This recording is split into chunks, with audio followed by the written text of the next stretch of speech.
My name is David Madison, the 30th of August 2021.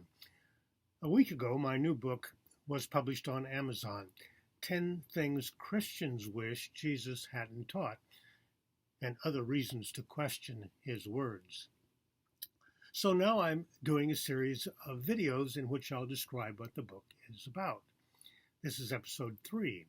By the way, the book's website is www.badthingsjesustaught.com. There you will find the full table of contents.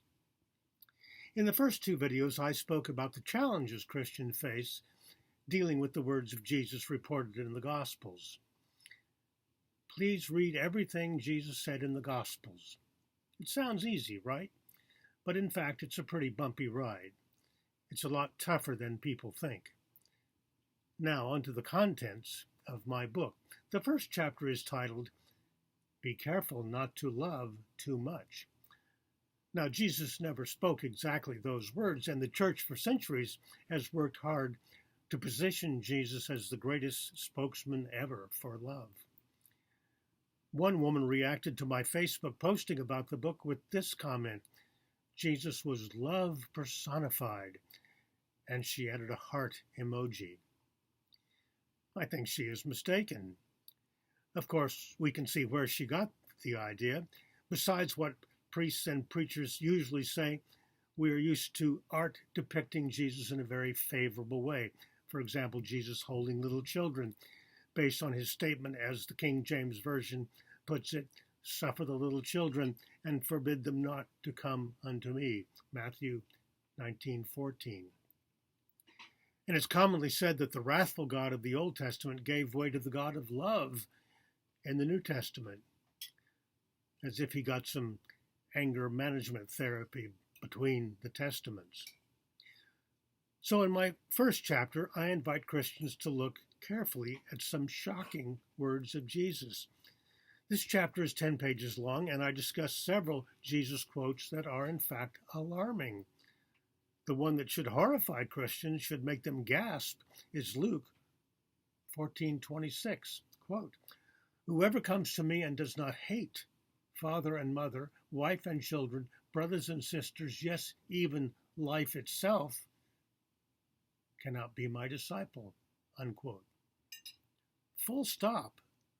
How many Christians are even aware of this Jesus quote? I once asked a devout Catholic woman what she thought about this verse, and I quoted to her. She flamed out. She got very angry. How dare I tell such a lie? There could be no such Jesus verse. Yet it's right there in her own New Testament. Many Catholics have told me that they aren't encouraged to read the Bible. It's also common to protest that Jesus couldn't have meant that. But it's hard to argue that because the Greek word for hate is right there. And even Christians who deny Jesus meant any such thing have to deal with the fact that Luke reported that Jesus said it. Why would he do that? I discussed this problem in chapter 1.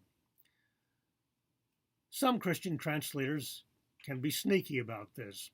They just reword the verse, dropping the word hate altogether, trying to get Jesus off the hook that way. But really, it's not right for translators to lie like this. Face the fact, the hard fact, that Luke 14:26 exists.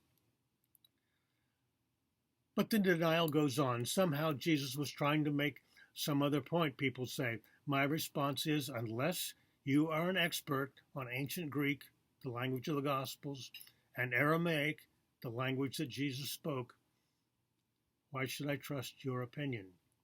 Jesus couldn't have meant that, is a knee-jerk reaction based on shock.